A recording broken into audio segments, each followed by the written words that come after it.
Now resources on earth, तो अर्थ पे 3 बड़े इंपॉर्टेंट नेचुरल रिसोर्सेज पाए जाते हैं and they are air, water and land. तो इस चैप्टर में बहुत डिटेल में हम उसको पढ़ेंगे, लेकिन थोड़ा सा उनके बारे में तो आपको ऑलरेडी पता ही है। तो जैसे स्टूडेंट्स, ये अर्थ है, तो आपको पता है कि इसके अराउंड एयर की एक बड़ी थिक लेयर होती है, right? So that air is very important for us. और उस थिक लेयर ऑफ एयर को क्या बोलते हैं students? Atmosphere, isn't it? Atmosphere. तो students, how can we define atmosphere? Atmosphere is the thick layer of air surrounding Earth, isn't it? तो इसके बारे में और डिटेल में बात करेंगे। थोड़ी सी बात करते हैं वाटर की। तो स्टूडेंट्स, अगर आप देखेंगे अर्थ को, तो यू कैन सी कि अर्थ बहुत जगह पे आपको लैंड दिखाई दे रही है, लेकिन बहुत जगह पे आपको वाटर भी दिखाई दे रहा है स्टूडेंट्स, राइट? तो अर्थ पे बहुत सारा पानी होता है students. 75% of the surface of earth is covered with water. 75% of the surface of earth is actually covered with water. Land जो आपको दिख रहा है वो सिर्फ 25% ही है। तो आप सोच रहे हो कितना पानी है अर्थ पे। और स्टूडेंट्स, इसके अलावा और भी बहुत सारा पानी है जो आपको इस ग्लोब पे नहीं दिख रहा है। जैसे मैं आपको बताता हूं, अंडरग्राउंड वाटर। अंडरग्राउंड वाटर क्या होता है? जैसे ये अर्थ की सरफेस है, इसके ऊपर हम रहते हैं। अगर आप इसमें नीचे जाएंगे तो आपको बहुत सारी चीजें मिलेंगी, मिनरल्स मिलेंगे, रॉक्स मिलेंगे, लेकिन काफी नीचे जाने पे एक वाटर की लेयर मिलती है स्टूडेंट्स। उसको अंडरग्राउंड वाटर बोलते हैं। क्यों अंडरग्राउंड? क्योंकि ग्राउंड के नीचे है वो। अच्छा, ये जो अंडरग्राउंड वाटर है, ये आपने यूज भी किया है। इस तरह से हैंड पंप्स आपने देखे होंगे जिससे पानी आता है। तो बेसिकली वो अंडरग्राउंड वाटर ही उससे बाहर निकल के आता है। जब आप पंप को चलाते हो तो अंडरग्राउंड वाटर इस पाइप से होता हुआ बाहर निकल के आता है। फिर स्टूडेंट्स, आपने वेल भी देखा होगा, गांव में जनरली होता है, नहीं देखा तो सुना तो होगा उसके बारे में। तो वेल्स जो होते हैं वो काफी डीप होते हैं, इतने डीप होते हैं कि वो अंडरग्राउंड वाटर की लेयर तक पहुंच जाते हैं। तो अंडरग्राउंड वाटर जो है उस वेल से निकाला जाता है और फिर लोग उसको अलग अलग तरीके से यूज करते हैं। तो कहने की बात है कि water is very important natural resource, और अर्थ पे it is actually present in a very very large amount students. यहां पे भी एक टर्म मैं इंट्रोड्यूस करना चाहूंगा, that is called hydrosphere. What is hydrosphere? Hydrosphere consists of water present on earth in different forms like in oceans, rivers, lakes, underground water, etc. तो अर्थ पे अलग अलग तरीके से जो पानी पाया जा रहा है, वाटर मिल रहा है, वो सब को आप एक बार में सोचोगे तो यू कैन से या this is hydrosphere, right? Now talking about land students, that is very simple, वो तो आपको पता ही है, राइट? यहां पे भी एक टर्म मैं इंट्रोड्यूस करना चाहूंगा, that is lithosphere. Lithosphere is the hard crust surrounding the earth, right? ये वही चीज है लैंड, लिथोस्फीयर, जिसपे हम एक्चुअली रहते हैं। So these are 3 very important natural resources found on earth, air, water and land. तो एक एक करके तीनों के बारे में डिटेल में स्टडी हम करेंगे। तो स्टूडेंट, सबसे पहले हम यहां पे देखेंगे एयर के बारे में। तो एयर लिविंग बीइंग्स के लिए बड़ी इंपॉर्टेंट होती है। तो किन किन तरीके से वो इंपॉर्टेंट है, क्या एयर का एप्लीकेशन है, वही हम यहां पर देखने वाले हैं। तो सबसे इंपॉर्टेंट एप्लीकेशन क्या है एयर का स्टूडेंट्स, आप ही मुझे बताएं। आपको पता है, that is for breathing. Students, हमारे आसपास हर जगह हवा है, हम उसको अंदर लेते हैं, अपनी बॉडी के अंदर लेते हैं, ब्रीद इन करते हैं। If you close your nose for few minutes, you will not be able to breathe in and you will die only in a matter of few minutes, and that is the case not only with you but with other animals as well. तो आप समझ सकते हैं air कितना important है for survival. तो students, air का breathing में जो यूज है उससे रिलेटेड कुछ इंपॉर्टेंट पॉइंट्स मैं आपको बताता हूं। सबसे पहला पॉइंट आप यहां पे देखें स्टूडेंट्स, ये हमारा सोलर सिस्टम है। तो सोलर सिस्टम में बहुत सारे प्लैनेट्स हैं, लेकिन हमारा जो अर्थ है वो बड़ा यूनिक है। क्यों यूनिक है? क्योंकि बड़ी अच्छी बात है वहां पे कि अर्थ पे लाइफ पाई जाती है, बाकी प्लैनेट्स पे लिविंग बीइंग्स नहीं पाए जाते। तो ऐसा क्यों है?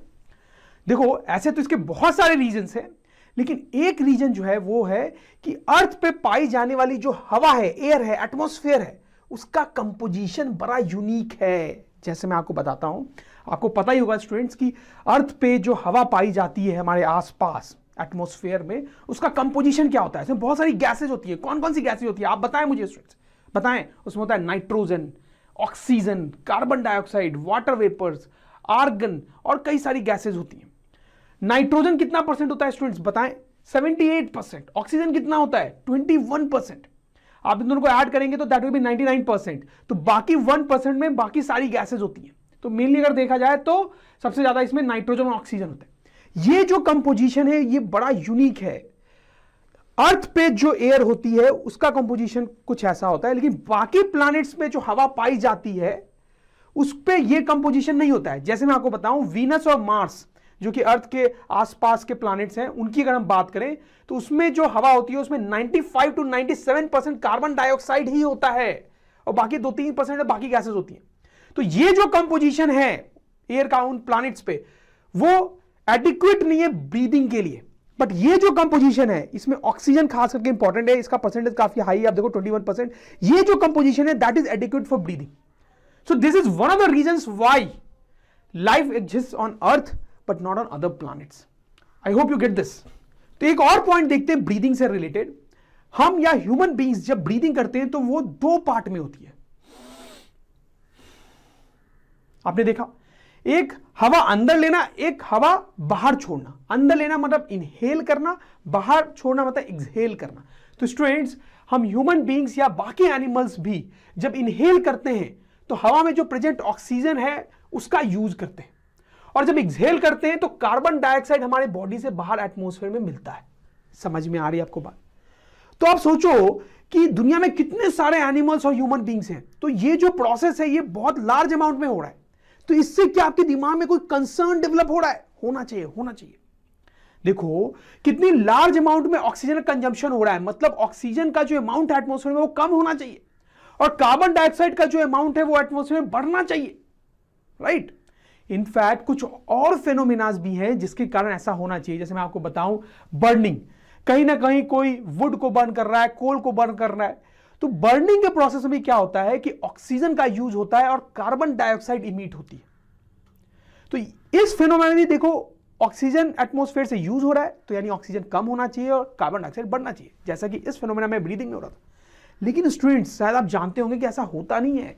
ऑक्सीजन 21% है तो वो 21% ही रहता है एटमॉस्फेयर में, और कार्बन डाइऑक्साइड का भी जो परसेंटेज है नॉर्मली उतना ही रहता है। तो ऐसा क्यों? ऐसा क्यों?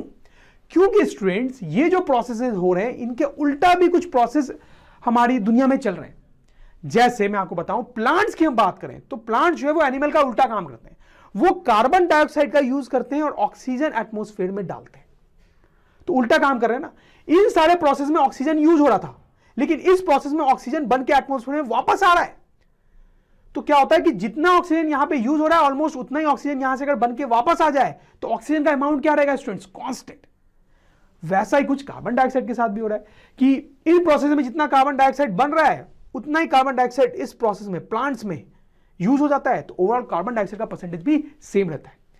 समझ में आई बात आपको? इनफैक्ट कुछ और भी ऐसे छोटे छोटे प्रोसेसेस होते हैं जिसमें कार्बन डाइऑक्साइड कंज्यूम होता है on the surface of earth. जैसे मैं आपको बताऊं, इस तरह के शेल आपने देखे होंगे, जनरली सी या ओशन शोर पे के किनारे आपको देखने को मिलते हैं।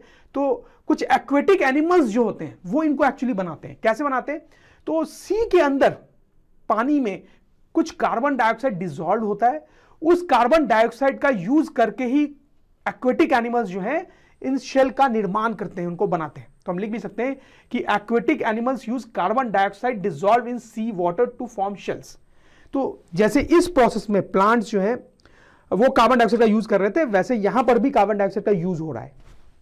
I hope you understand this कि कैसे एटमॉस्फेयर का ये जो कंपोजिशन है वो बैलेंस रहता है, उसमें सारी गैसेस का जो परसेंटेज है, खासकर ऑक्सीजन और कार्बन डाइऑक्साइड की हमने बात की, वो कांस्टेंट रहता है। कहीं पे अगर ऑक्सीजन यूज हो रहा है तो कहीं पे फॉर्म भी हो रहा है। तो स्टूडेंट्स, अगर ड्रोन स्टडी के ये वीडियोस आपको अच्छे लग रहे हैं तो आप प्लीज इनको लाइक करें, सब्सक्राइब करें, कमेंट्स लिखें स्टूडेंट्स, अपने थॉट्स बताएं, हमारे साथ शेयर करें कि आप और क्या चाहते हैं। और इतना ही नहीं स्टूडेंट्स, सबसे इंपॉर्टेंट नीचे शेयर बटन पे क्लिक करें और अपने दोस्तों के साथ इन वीडियोस को व्हाट्सएप और फेसबुक पे शेयर करें स्टूडेंट्स, ताकि वो भी इन वीडियोस का फायदा उठा सकें स्टूडेंट्स, राइट?